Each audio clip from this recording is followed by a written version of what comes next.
नमस्कार बच्चों आज हम रे डायग्राम्स की मदद से कनकेव मिरर के केस में ऑब्जेक्ट की अलग अलग पोजीशंस को लेके with respect to centre of curvature, principal focus और पोल ऑफ द मिरर किस तरह की इमेज बनती है, उसका नेचर, उसका साइज, उसकी पोजीशन ट्रेस करने जा रहे हैं।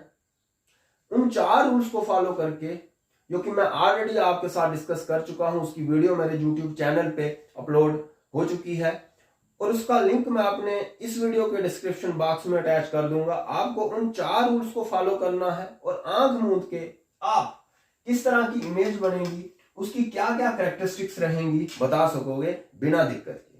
तो शुरू करते हैं हमारी आज की वीडियो। हमारे पास कनकेव मिरर के केस में ऑब्जेक्ट की अलग अलग पोजीशंस को लेके 6 केसेस रहते हैं। सबसे पहला केस होता है कि जब हमने ऑब्जेक्ट को इन्फिनिटी पे रखा है और इन्फिनिटी पे जो ऑब्जेक्ट रखा है उसे हम रे डायग्राम में शो नहीं कर सकते, डिस्प्ले नहीं कर सकते, तो इसलिए यहाँ पे कोई भी ऑब्जेक्ट मैंने ड्रा नहीं किया है।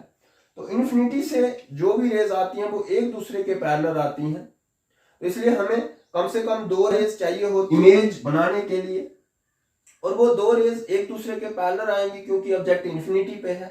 और हम उन 2 रेज को प्रिंसिपल एक्सिस के भी पैरेलल रखेंगे। ये हमारी प्रिंसिपल एक्सिस है, हम उन 2 रेज को प्रिंसिपल एक्सिस के भी पैरेलल रखेंगे और वो एक दूसरे के भी पैरेलल होंगी क्योंकि वो इन्फिनिटी से आ रही है। तो इन्फिनिटी से आने वाली 2 रेज को यहाँ पे हम रे डायग्राम पे ड्रा करेंगे, जो कि प्रिंसिपल एक्सिस के हम पैरेलल ड्रा करेंगे।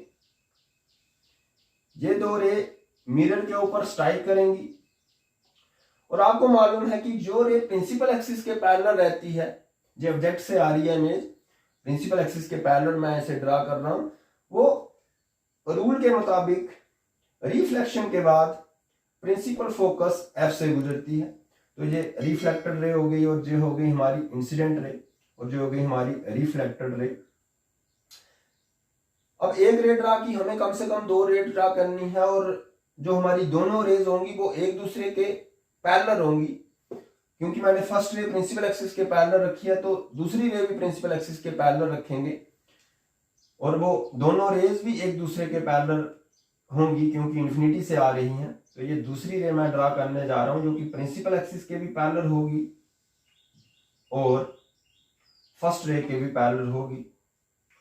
जे रे भी, इसकी भी यही खासियत है रूल के मुताबिक कि जो रे प्रिंसिपल एक्सिस के पैरेलल मिरर के ऊपर स्ट्राइक करेगी, इंसिडेंट करेगी, वो रिफ्लेक्शन के बाद फोकस से गुजरेगी।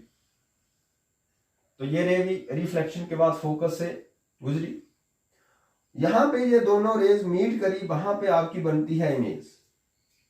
तो अगर आप देखो तो ये इमेज हमारी फोकस पे बन रही है क्योंकि दोनों रेज फोकस पे मीट करी। तो इमेज की जो पोजीशन है वो एट प्रिंसिपल फोकस एफ रहेगी। यहां से ही देख के बताएंगे सभी कैरेक्टरिस्टिक्स। अब इसका अगर साइज देखो तो पॉइंट साइज है, तो पॉइंट साइज्ड, या फिर आप इसे कह सकते हो वेरी स्मॉल इन साइज और डिमिनिश्ड। अब इसका नेचर अगर हम बताएं तो ये रेज एक्चुअली में मीट कर रही हैं, जो हमारी रिफ्लेक्टर रे हैं, ये रिफ्लेक्टर रे फर्स्ट, ये रिफ्लेक्टर रे सेकंड, दोनों एक्चुअली में जाके फोकस पे मीट कर रही हैं। और जब वो एक्चुअली में जाके फोकस पे मीट करती हैं तो ऐसी वाली जो इमेज रहती है वो उसका नेचर रियल रहता है। और जो भी रियल इमेज होती है वो हमेशा इन्वर्टेड होती है, रियल एंड इन्वर्टेड। अभी अगले केस में हम देखेंगे जब रियल इमेज बनेगी तो वो हमें दिखेगी भी कि वो इन्वर्टेड है। यहाँ पे क्योंकि पॉइंट साइज इमेज है तो हमें देखने में पता नहीं चल रहा कि ये इन्वर्टेड उल्टी बनी है या रेक्ट सीधी बनी है, लेकिन क्योंकि रियल बन रही है और रियल इमेज हमेशा इन्वर्टेड होती है, जो आपने ध्यान में रखना है। तो पहला केस हमारा बिना किसी दिक्कत के आंख मूंद के सिर्फ एक रूल फॉलो किया, जो हमने 4 रूल डिस्कस कर रखे हैं और हमने इमेज का नेचर बता दिया। अब दूसरे रूल की अगर हम बात करें तो दूसरे रूल में हमें, अगर दूसरे केस की हम बात करें तो दूसरे केस में हमने ऑब्जेक्ट की पोजीशन जो है अब इन्फिनिटी से थोड़ा सा मिरर के पास लाना है। और जब भी हम मिरर के पास आएंगे तो पहला पॉइंट हमारा सेंटर ऑफ कर्वेचर रहता है, तो हम सेंटर ऑफ कर्वेचर पे डायरेक्ट नहीं चले जाएंगे, हम सेंटर ऑफ कर्वेचर से थोड़ा सा दूर ऑब्जेक्ट को रखेंगे। तो हमारा दूसरा केस है, ऑब्जेक्ट की पोजीशन है बियॉन्ड सी। तो बियॉन्ड सी मैंने ऑब्जेक्ट ऑलरेडी ड्रा कर रखा है और मेरे ऑब्जेक्ट का नाम है ए वी। ए टिप है और वी बेस है। अब हमने टिप से 2 रेज लेनी है एटलीस्ट, जो मिरर के ऊपर स्ट्राइक करेंगी, रूल्स को फॉलो करेंगी, रिफ्लेक्ट करेंगी, और यहां पे जो 2 रेज मिलेंगी वहां पे इमेज बन जाएगी। तो पहली रे हम प्रिंसिपल एक्सिस के पैरेलल लेंगे, ये आप देख सकते हो, टिप से लेंगे दोनों रेज। तो first ray parallel to principal axis mirror के ऊपर स्ट्राइक करी। इसकी खासियत आपको मालूम है कि ये रिफ्लेक्शन के बाद फोकस से गुजरेगी, तो आपने बिल्कुल स्केल के साथ फोकस से इसको गुजारना है। तो ये रिफ्लेक्टर रे हो गई फर्स्ट रे के लिए। अब दूसरी रे आपको बाकी बचे हुए 3 रूल में से कोई एक रूल फॉलो करते हुए ड्रा करनी है। तो दूसरी रे मैं फोकस से गुजारूंगा, तो टिप से ही लेंगे दूसरी रे भी, और प्रिंसिपल फोकस से ये रे पास करेगी और इंसिडेंट करेगी मिरर के ऊपर। और आपको मालूम है कि यो रे फोकस से होते हुए मिरर के ऊपर स्ट्राइक करे, वो रिफ्लेक्शन के बाद प्रिंसिपल एक्सिस के पैरेलल वापस जाती है। तो आपने जो वापस जाती हुई रे ड्रा करनी है, जो एग्जैक्टली प्रिंसिपल एक्सिस के पैरेलल रहनी चाहिए। आप देख सकते हो मेरे केस में ये पैरेलल है, इसको कहीं पे भी ऐसे टेढ़ी मेढ़ी ड्रा नहीं कर देना कि ऐसे ड्रा कर दो तो फिर दिक्कत हो जाएगी। तो एग्जैक्टली ये पैरेलल रहनी चाहिए प्रिंसिपल एक्सिस के रिफ्लेक्शन के बाद जो इमेज रे वापस जा रही है। और जिस पॉइंट पे ये दोनों रेज रिफ्लेक्टर रेज मिलेंगी, उस पॉइंट पे आपकी, क्योंकि टिप से ये रेज हमने इंसिडेंट करवाई है, तो वहां पे उस पॉइंट पे यहाँ पे ये दोनों रेज रिफ्लेक्टर रेज मीट करेंगी, वहां पे आपकी इमेज की टिप बनेगी। और आपने प्रिंसिपल एक्सिस के ऊपर एक परपेंडिकुलर ड्रॉप करना है और टिप आपने बना देनी है यहाँ पे ये दोनों रेज मीट करेंगी।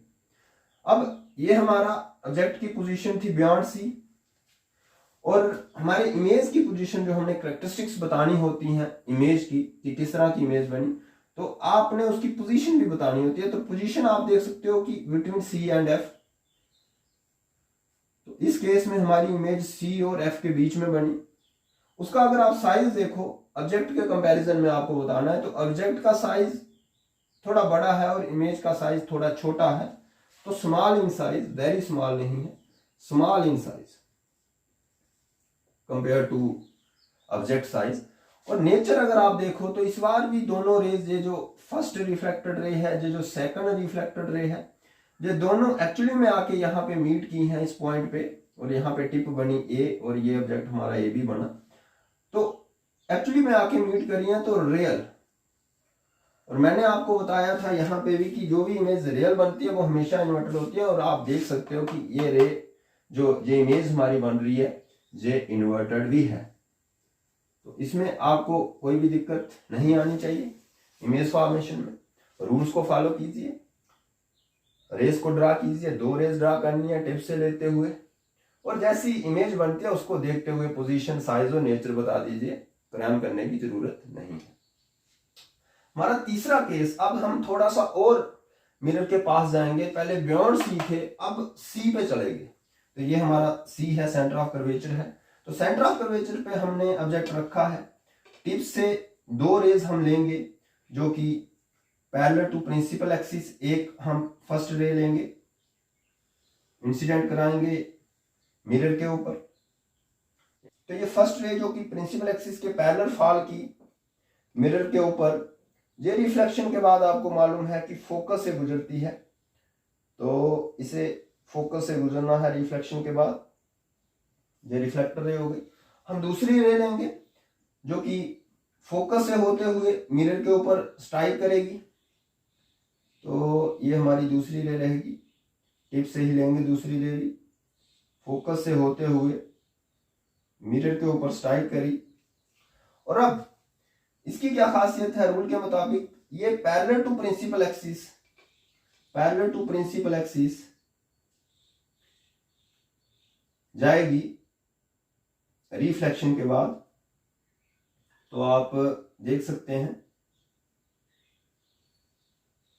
और यहां पे ये दोनों रेज मीट करेंगी, रिफ्लेक्टर रे फर्स्ट और रिफ्लेक्टर रे सेकंड, वहां पे आपकी टिप बनेगी, क्योंकि टिप से हमने इंसिडेंट रेज लिए, तो आपने वहां पे उस पॉइंट से, ये टिप जो बनी आपकी वो नाम रहेगा ए, तो आपने इस पॉइंट से एक परपेंडिकुलर ड्रॉप करना है प्रिंसिपल एक्सिस पे। तो आप देख सकते हो कि जो हमारी जो इमेज बनी वो उसकी पोजीशन इमेज को देख के ही बताना है, यहाँ पे पोजीशन होगी वहां पे ही बतानी है। तो at C, position is at C, यानी कि सेंटर ऑफ कर्वेचर। जब ऑब्जेक्ट भी सी पे है तो इमेज भी सी पे बन रही है। उसके बाद नेचर, नेचर आप इसका देखिए, खुद ब खुद रेज मीट कर रही है, तो रियल, और आप देख सकते हैं उल्टी भी है, इन्वर्टेड। तो जो मैंने सबसे पहले आपको बताया था कि रियल हमेशा इन्वर्टेड होगी, तो वो यहाँ जहां से भी आप वेरीफाई कर सकते हो।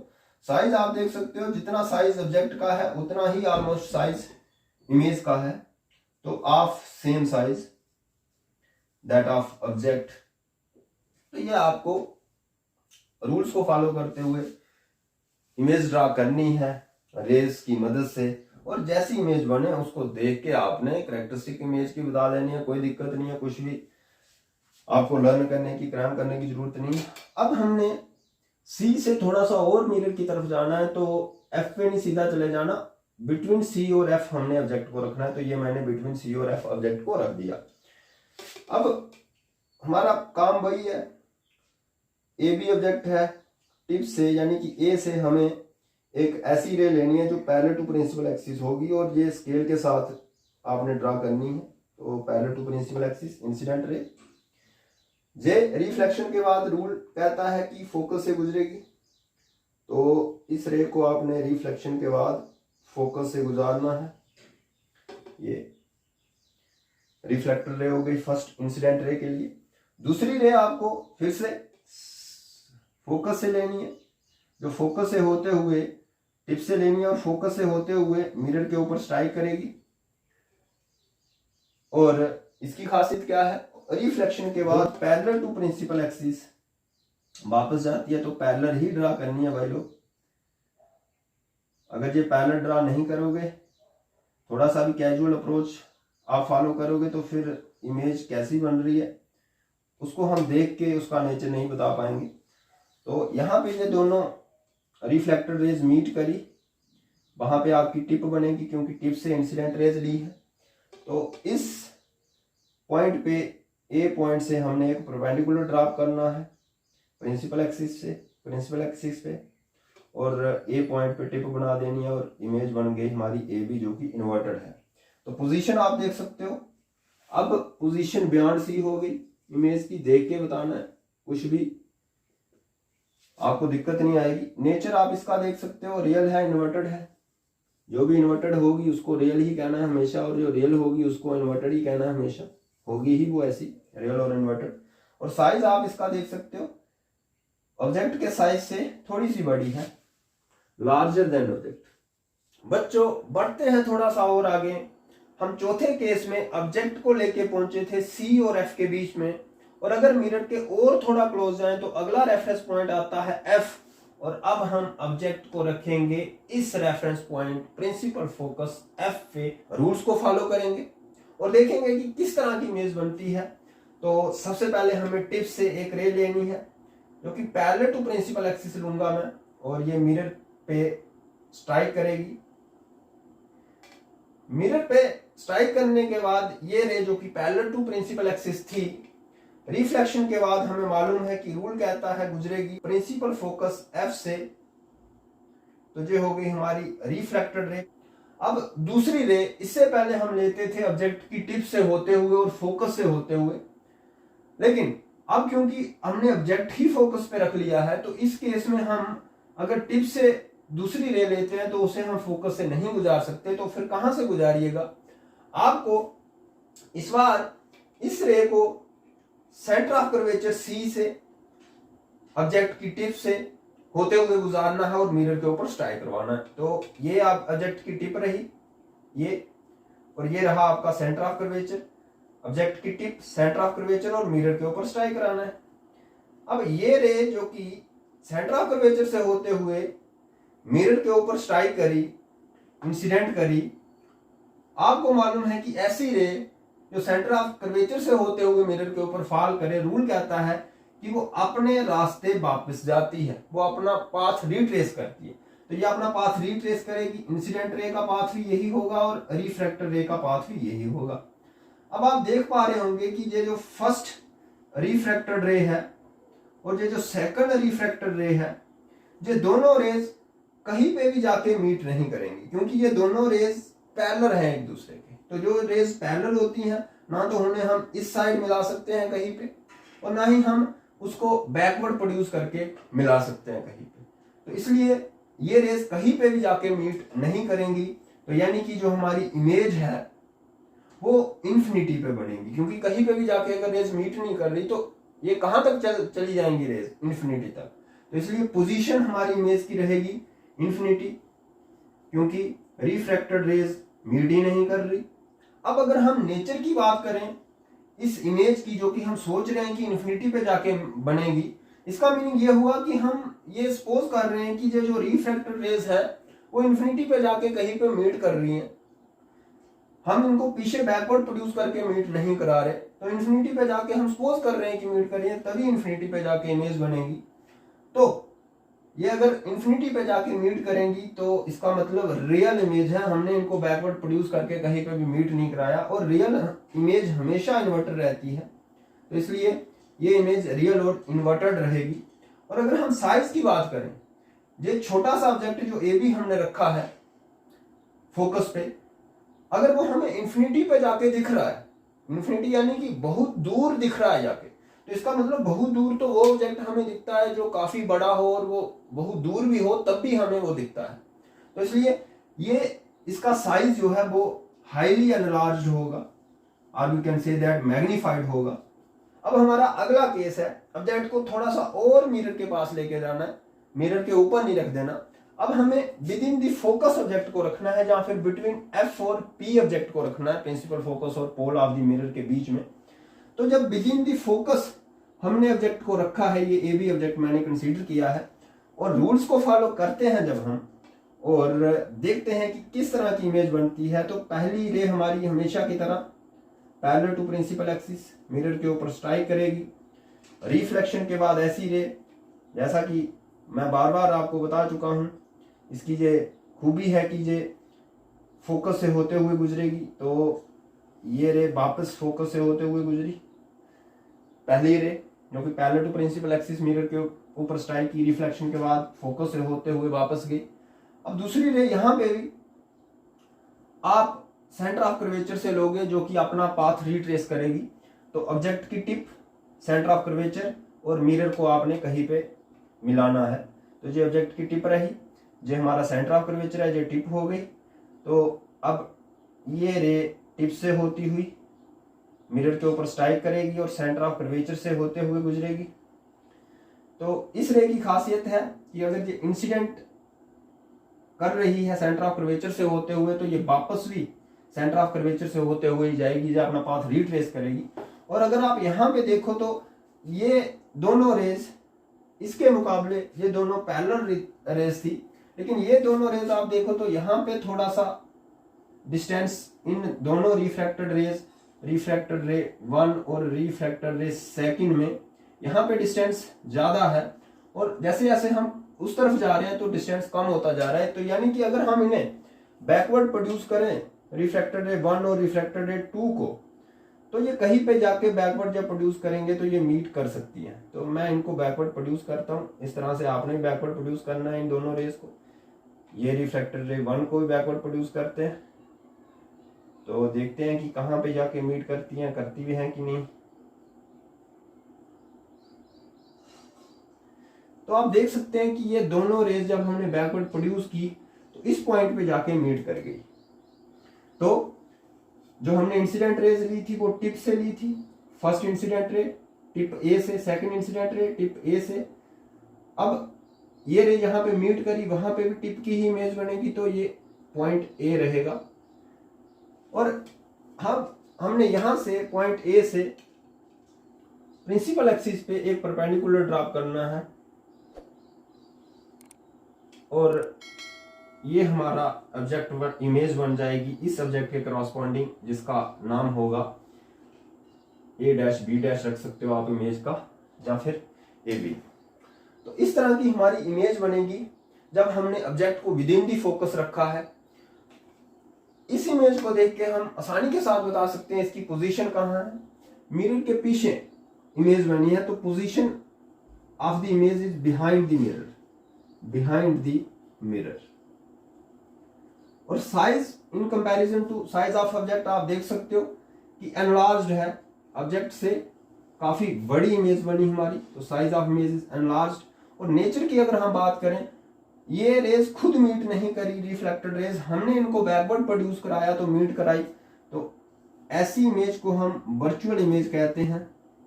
और वर्चुअल के साथ साथ ये देखने में आप देख सकते हो कि जैसा ऑब्जेक्ट है AB वैसी ही इमेज बनी है, तो ये इरेक्ट है, सीधी बनी है। जैसा कि हमने शे केसेस में, कनकेव मिरर के केस में इमेज कैसी बनी जो ट्रेस किया रे डायग्राम की मदद से। और इन शे केसेस को अगर आप एनालाइज करो तो आप देख सकते हो कि हमारा सिर्फ एक केस ऐसा है जब कनकेव मिरर के केस में इमेज वर्चुअल और इरेक्ट बनती है, वो है जब हमने object with in the focus रखा है।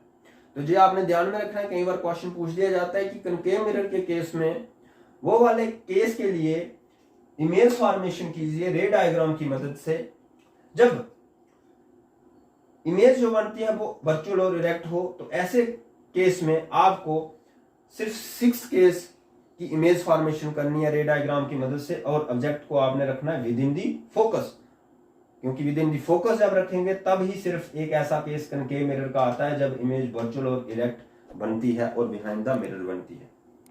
आशा है आपको कोई भी डाउट्स नहीं रहे होंगे इन इमेज फॉर्मेशंस को लेके कनकेव मिरर के केस में। अब दीजिए इजाजत, शुक्रिया, टेक केयर, बाय बाय।